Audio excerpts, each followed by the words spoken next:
나누더니 유인물 보시면서 함께 말씀 나누겠습니다. 제목 한번 따라합니다. 하나님의 형상 교회의 머리. 하나님의 형상 교회의 머리. 자, 예수 그리스도께서 하나님의 형상이고 교회의 머리라는 겁니다. 이 골로새서는 지난주에 말씀드렸지만 기독론을 강조하고 있어요. 예수 그리스도를 강조하고 있어요. 그 이유는 이 골로새 교회에 여러 이단들이 있었기 때문입니다. 영지주의자들이 있었고 천사 숭배하는 자들이 있었고 기타 여러 이단들이 많았기 때문에 바울은 이 골로새 교인들에게 예수 그리스도가 어떤 분인지 잘 알아야 된다라는 것을 가르쳐주고 있는 거예요. 여러분, 우리도 마찬가지입니다. 예수 그리스도가 어떤 분인지 잘 알아야 이단에 빠지지 않는 거예요. 또 우리가 예수 그리스도가 어떤 분이신지 잘 알아야 잘못된 복음에 빠지지 않게 된다는 거예요. 오늘 이 말씀을 통해서 예수님이 어떤 분이시고 또 하나님께서 이 예수님을 통해 하신 일이 무엇인지 깨닫는 귀한 시간이 될 수 있기를 바랍니다. 자, 오늘 본문 9절 10절 우리 같이 다시 한번 읽어보겠습니다. 시작. 이로써 우리도 듣던 날부터 너희를 위하여 기도하기를 그치지 아니하고 구하노니 너희로 하여금 모든 신령한 지혜와 총명에 하나님의 뜻을 아는 것으로 채우게 하시고 주께 합당하게 행하여 범사에 기쁘시게 하고 모든 선한 일의 열매를 맺게 하시며 하나님을 아는 것에 자라게 하시고. 오늘 9절 10절은 바울이 골로새 교인들을 위해 기도하고 있는 내용입니다. 교인들을 위해 기도하고 있는데 어떤 기도를 하고 있는 겁니까? 첫 번째는 하나님의 무엇을 아는 것으로 채우게 하소서, 뜻을 아는 것으로 채우게 하소서. 바울은 골로새 교인들이 무엇보다 하나님의 뜻 알기를 원했어요. 성도들이 하나님의 뜻을 알고 그 뜻에 순종하도록 기도했다라는 거예요. 여러분, 우리 성원교회 무슨 어떤 교회입니까? 성원, 이룰성의 말씀은 하나님의 뜻을 이루는 교회잖아요. 하나님의 뜻을 이루는 교회가 되기 위해서는 성도 한 사람 한 사람이 하나님의 말씀을 듣고 그 뜻을 분별하고 그 뜻을 이루어드리는 삶을 살 때 온전한 성원교회가 되는 거예요. 먼저 오늘 예배드리는 우리가 성원의 삶을 살기를 바라고 또 온 성도들이 하나님의 뜻을 아는 것으로 또 알 뿐만 아니라 그 뜻에 순종하게 되도록 간구하는 우리들이 될 수 있기를 바랍니다. 아멘. 두 번째, 바울은 어떤 기도를 했습니까? 이번에 보면 주께 합당하게 행하게 하소서. 바울은 주님이 보시기에 합당한 삶을 이 골로새 교인들이 살기를 원했어요. 그래서 이렇게 기도하고 있는 거예요. 주께 합당한 삶은 하나님께서 원하시는 삶입니다. 하나님을 기쁘시게 하는 삶이에요. 하나님의 뜻에 합당한 삶이라는 거죠. 먼저 우리의 삶이 주께 합당한 삶이 되길 바라고 우리 성도들의 삶이 주께 합당한 삶이 되기를 간구하는 우리들이 되기를 바랍니다. 3번에 보시면 세 번째 어떤 간구를 하고 있어요? 모든 선한 일에 열매를 맺게 하소서. 선한 일은 하나님께서 기뻐하시는 일이에요. 하나님께서 원하시는 일입니다. 그것이 무엇입니까? 복음을 전하며 많은 사람들이 구원받게 하는 일이라는 것이죠. 그래서 모든 선한 일에 열매를 맺게 하소서, 이 말은 구원의 열매를 맺어야 된다는 거예요. 복음의 열매, 전도의 열매를 맺어야 된다는 겁니다. 온 성도들이 선한 일, 영혼을 구원하고 복음 전하는 일에 힘써서 열매 맺는 삶을 살도록 그렇게 간구하기를 간절히 소망합니다. 4번에 보시면 뭡니까? 어떻게 간구하고 있어요? 모든 능력으로 능하게 하소서. 답이 보입니까? 왜 답을 이렇게 잘하세요? 모든 능력으로 능하게 하소서. 그러니까 하나님의 뜻을 이루고 복음 전하는 일은 쉽지가 않아요. 누구의 능력으로 이 일을 해야 됩니까? 하나님의 능력으로 해야 돼요. 모든 능력으로 능하게 하소서. 이 말은 하나님의 능력으로 모든 것이 가능하게 해달라고 간구하고 있는 거예요. 빌립보서 4장 13절 뭡니까? 내게 능력 주시는 자 안에서 내가 모든 것을 할 수 있느니라. 우리는 주 예수 그리스도 안에 있을 때 모든 것을 할 수가 있는 거예요. 모든 능력으로 능하게 하소서. 이렇게 간구할 수 있기를 바랍니다. 5번, 바울은 어떻게 간구합니까? 모든 견딤과 오래 참음으로 이르게 하소서. 고난과 고통을 잘 견디게 해달라고 간구하고 있어요. 로마서에 보면 환난은 인내를, 인내는 연단을, 연단은 소망을 이루게 된다고 했습니다. 잘 참고 견디어야 하나님의 뜻을 이룰 수가 있는 거예요. 오늘 이 골로새 교인들이 바울이 기도하는 것처럼 주께 합당하게 살기 위해서, 하나님의 뜻을 이루는 삶을 살기 위해서, 모든 선한 일에 열매 맺는 삶을 살기 위해서는 잘 참고 견디어야 된다는 것을 가르쳐주고 있습니다. 열매 맺는 것은 하루아침에 되지 않아요. 인고의 시간이 필요하다는 겁니다. 열심히 뿌리면 열매를 맺는다는 거예요. 우리가 저도 이 교회를 세우면서 금방금방 열매를 맺을 것 같았는데 그렇지가 않아요. 벌써 6년이 지났는데도 아직도 이 자리에, 아직도 이 모습 그대로. 근데 저는 지금 이 시간이 씨를 뿌리고 인고의 시간, 기다리는 시간이라는 생각들이 듭니다. 힘들어도 기다리며 인내할 때 열매 맺을 수 있다라는 거예요. 오늘 이 바울이 기도한 것처럼 골로새 교인들이 모든 견딤과 오래 참음으로 열매 맺는 삶을 살도록, 또 하나님의 뜻을 이루는 삶을 살도록 그렇게 간구하는 우리들이 될 수 있기를 바랍니다. 바울은 이제 하나님 앞에 감사하고 있어요. 12절부터 14절까지 이런 감사를 하고 있습니다. 같이 읽어보겠습니다. 시작. 우리로 하여금 빛 가운데서 성도의 기업의 부분을 얻기에 합당하게 하신 아버지께 감사하게 하시기를 원하노라. 그가 우리를 흑암의 권세에서 건져내사 그의 사랑의 아들의 나라로 옮기셨으니 그 아들 안에서 우리가 속량 곧 죄사함을 얻었도다. 자, 바울이 하나님께 감사하는 그 이유, 오늘 이 아버지께 감사하기를 원하노라 말하고 있는데, 감사하고 있는 이유를 세 가지로 정리해 본 거예요. 첫 번째는 뭡니까? 성도의 무엇을 얻게 하셨기에? 기업을 얻게 하셨기 때문에 그렇게 말하고 있어요. 표준세 번역에서는 성도들의 받을 상속의 몫을 차지할 자격을 주셔서 하나님께 감사합니다. 이렇게 하고 말하고 있어요. 그러니까 이 기업이라는 거, 상속이라는 거, 이건 뭡니까? 하나님의 자녀가 되었다는 거예요. 하나님의 자녀 되게 하심을 감사하고 있는 바울의 모습을 보게 되는 것이죠. 여러분, 하나님의 자녀는 어떤 상속, 어떤 기업을 받게 됩니까? 재산, 부를 물려받을 뿐만 아니라 하나님의 자녀로서의 권세도 받는 거죠. 또 하나님의 자녀로서 하나님의 보호하심을 받게 되는 거죠.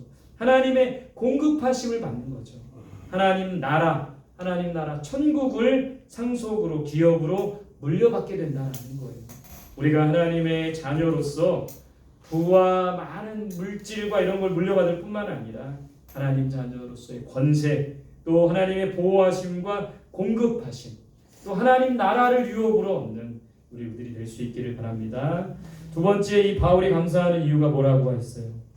이번에 보시면 흑암의 권세에서 아들의 나라로 옮기셨기에, 흑암의 권세는 한마디로 말하면 뭡니까? 지옥이죠. 아들의 나라는요?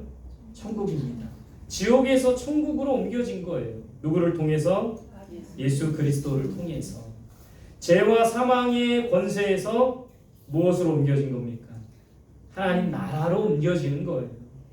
정말 우리가 힘든 상황을 극복하면 뭐라고 합니까? 천당과 지옥을 오간다고 하잖아요. 근데 오늘 이 골로새 교인들뿐만 아니라 바울은 흑암의 권세에서 아들의 나라로 옮겨주신 하나님의 그 은혜에 감사하고 있는 거예요. 우리도 마찬가지죠. 흑암의 권세에 묶여있던 우리들이 예수 그리스도를 통해서 하나님의 나라를 유업으로 받는 자가 되었다는 거예요. 그것에 감사하는 우리들이 될 수 있기를 바랍니다. 3번에 보시면 무엇에 감사했습니까? 아들 안에서 속량을 받았기에, 속량은 다른 말로 죄사함이라고 할 수 있어요. 예수 그리스도를 통해서 죄사함 받은 것을 감사해야 된다고 말하고 있어요. 바울이 감사한 것은 자신에게 주신 은혜보다도 골로새 교인들에게 주신 은혜 때문에 감사하고 있는 거예요. 골로새 교회 성도들이 하나님의 자녀로서의 유업을 받을 수 있었던 것, 흑암의 권세에서 아들로의 나라로 옮겨질 수 있었던 것, 예수 그리스도 안에서 죄사함을 얻었던 것에 감사하고 있다는 거예요. 여러분, 우리도 우리가 하나님께 받은 은혜에만 감사할 것이 아니라 우리 온 성도들이 이 은혜를 받아 누릴 수 있는 것에 감사하고 그것을 위해 간구하는 우리들이 될 수 있기를 바랍니다. 뒷장에 보시겠습니다. 자, 하나님의 아들 예수는 어떤 분이신가? 오늘 말씀의 제목이기도 하죠. 우리 15절 16절 같이 보겠습니다. 시작. 그는 보이지 않는 하나님의 형상이시요 모든 피조물보다 먼저 나신 이시니 만물이 그에게서 창조되되 하늘과 땅에서 보이는 것들과 보이지 않는 것들과 혹은 왕권들이나 주권들이나 통치자들이나 권세들이나 만물이 다 그로 말미암고 그를 위하여 창조되었고. 하나님의 아들 예수님이 어떤 분이신지 말하고 있어요. 1번에 보시면 예수님은 무엇입니까? 하나님의 형상이래요. 형상. 이 형상이라는 말을 성경사전에 찾아보면 이렇게 돼 있어요. 피조 세계에 대한 지배권, 도덕적 성품. 이 하나님의 형상할 때 형상은 하나님의 외적인 것이 아니에요. 외형이 아닙니다. 하나님의 성품과 인격이라는 거예요. 그러니까 예수 그리스도 안에 하나님의 성품과 인격이 있다는 거예요. 우리가 하나님의 자녀라면 우리 안에도 하나님의 성품과 인격이 있어야 됩니다. 하나님이 태초에 아담을 만드시고 아담을 무엇으로 만드셨습니까? 하나님의 형상으로 만드셨어요. 하나님의 성품과 인격을 갖게 만드셨지만 지금 이 죄를 떠난 하나님을 떠난 우리들의 모습은 어떤 겁니까? 하나님의 형상을 잃어버린 것이죠. 그래서 우리는 하나님의 형상을 회복해야 돼요. 죄로 인해 하나님의 형상이 어그러졌기 때문에 그 형상을 회복해야 됩니다. 어떻게 회복할 수 있을까요? 하나님의 형상이신 예수 그리스도를 닮아갈 때 이룰 수 있는 거예요. 그 예수님이 우리 안에 거하실 때 하나님의 형상을 회복할 수가 있다는 거예요. 여러분, 예수님이 하나님의 형상이라는 말은 하나님과 동등하신 분이라는 겁니다. 삼위일체 하나님이시라는 거예요. 예수님처럼 우리도 하나님의 형상으로 지어진 사람인 것을 믿고 그 하나님의 형상을 다시 회복할 수 있기를 바랍니다. 두 번째, 이 하나님의 아들 예수는 어떤 분이십니까? 만물의 창조주라는 거예요. 창조주. 모든 만물을 창조하셨어요. 만물이 그에게서 나왔다고 합니다. 보이는 것들뿐만 아니라 보이지 않는 것들도 예수 그리스도로부터 나왔대요. 왕권들, 주권들, 통치자들, 권세자들도 다 예수로부터 나왔다고 합니다. 예수님은 모든 만물의 주인이시라는 거예요. 우리는 그 예수님이 모든 만물의 주인이심을 인정해야 된다는 거예요.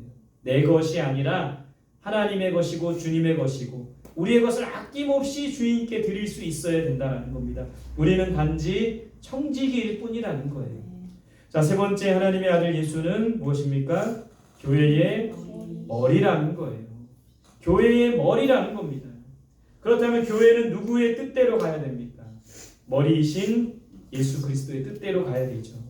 우리는 교회의 몸이라고 했어요. 몸은 머리를 따라야 된다는 거예요. 머리이신 예수 그리스도를 중심으로 한 몸 되어야 된다는 것이죠. 여러분, 이 땅에 수많은 교회가 있는데 정말 예수님을 머리로 두는 교회들이 많지가 않다는 거예요. 예수님이 원하시는 일, 하나님이 원하시는 대로가 아니라 인간의 생각과 인간의 뜻과 인간의 계획을 이루려고 하는 교회들이 많이 있다는 겁니다. 돌이켜 몸된 교회의 머리이신 예수 그리스도를 인정하며 그 머리이신 예수 그리스도를 중심으로 우리가 한 몸 의식을 갖고 한 몸을 이루는 우리 모두가 될 수 있기를 간절히 소망합니다. 오늘 내용의 마지막입니다. 하나님께서는 예수 그리스도를 통해서 어떤 일을 하셨는가? 우리 19절 20절입니다. 19절 20절 같이 봅시다. 시작. 아버지께서는 모든 충만으로 예수 안에 거하게 하시고 그의 십자가의 피로 화평을 이루사 만물 곧 땅에 있는 것들이나 하늘에 있는 것들이 그로 말미암아 자기와 화목하게 되기를 기뻐하시니라. 첫 번째, 하나님께서는 모든 충만으로 누구 안에 거하게 하셨다? 예수 안에 거하게 하셨다. 이 충만이라는 말은 하나님의 완전한 본질이래요. 여러분, 하나님의 본질이 뭡니까? 요한일서에서 하나님은 뭐라고 돼 있어요? 사랑이라고 했죠. 하나님의 본질은 또 뭐예요? 은혜예요. 은혜. 그러니까 하나님의 본질인 사랑과 은혜가 예수 안에 거하게 하셨다라는 거예요. 하나님의 사랑과 은혜는 누구 안에 있는 겁니까? 예수 안에 있다는 거예요. 다른 데서 찾지 말고 예수 안에서 찾아야 되는 거예요. 예수님 안에 하나님의 완전한 본질, 하나님의 있고 하나님의 완전한 본질인 사랑과 은혜가 있는 거예요. 오늘도 우리가 예배드리면서 하나님의 사랑을 느끼고 하나님의 은혜를 경험하려면 그것이 예수 안에 있다는 것을 믿고 예수 안에 거하며 예수 안에 살아가는 우리들이 될 수 있기를 바랍니다. 두 번째, 하나님께서는 예수님을 통해 어떤 일을 하셨습니까? 십자가의 피로 화평을 이루셨다. 십자가의 보혈로 화평을 이루셨대요. 하나님과 인간의 관계를 회복하신 거예요. 중간에 막힌 담을 허무시고 화평을 이루신 거예요. 십자가로. 사람과 사람의 관계를 회복한 거예요. 십자가의 능력으로 화평케 하셨다라는 거죠. 우리도 예수 그리스도의 십자가를 본받아 십자가에서 죽어야 돼요. 내가 죽어야지만 화평을 이룰 수가 있어요. 여러분들 중에 깨진 관계가 있나요? 불편한 관계가 있나요? 가정에서 남편 혹은 자녀들 혹은 교우들 안에 깨지고 어렵고 힘든 관계가 있다면 다시 그 관계를 화평으로 만들기 위해서는 어떻게 해야 됩니까? 우리 자신이 죽고 십자가 앞에 우리가 서야 된다는 것이죠. 십자가의 피로 화평을 이루신 예수 그리스도, 십자가의 능력으로 막힌 담을 허신 예수 그리스도의 사랑을 생각하면서 우리도 십자가에서 죽는 우리들이 될 수 있기를 바랍니다. 3번에 보시면 하나님께서 어떤 일을 이루셨어요? 자기와 백성들을 화목하게 하셨대요. 여러분, 이 화목이라는 단어는 원어에 보면 덮어주다라는 뜻이에요. 하나님의 진노를 덮고 죄 용서를 받는 것이 화목이라고 했습니다. 화목은 제사함을 받는 거예요. 제사함을 위해 구약시대 때는 이 제사함을 위해서 짐승을 잡아 희생제물로 드렸습니다. 그러나 신약에서는 이 죄사함을 위해서 무엇을 드렸나요? 예수 그리스도께서 친히 희생제물이 되셨다는 거예요. 그 십자가를 통해 하나님과 우리 백성들, 하나님과 인간의 사이를 화목하게 하셨다는 거예요. 여러분, 예수님 안에 하나님의 사랑과 은혜가 있고 예수님의 그 십자가 안에 화평과 화목이 있다는 것을 기억해야 돼요. 하나님의 본질이신 사랑과 은혜가 예수님 안에 있습니다. 또 화평과 화목을 이루는 것도 예수 그리스도의 십자가 안에 있다는 것을 믿어야 돼요. 우리는 그 예수 그리스도를 본받아야 합니다. 예수 그리스도의 그 십자가의 발자취를 따라가야 되는 거예요. 그런 우리 십자가의 삶을 통하여 하나님의 사랑과 은혜가 우리의 삶 속에 나타나고 또 십자가로 화평과 화목을 이루신 예수님처럼 우리의 삶의 현장에서 교회 공동체 안에서 가정에서 이웃에서 화평과 화목을 이루는 십자가의 능력으로 화평과 화목을 이루는 우리 모두가 될 수 있기를 간절히 소망합니다. 우리 함께 기도하겠습니다. 주신 말씀 붙들고 기도합니다. 첫 번째는 바울처럼 교인들을 위해 날마다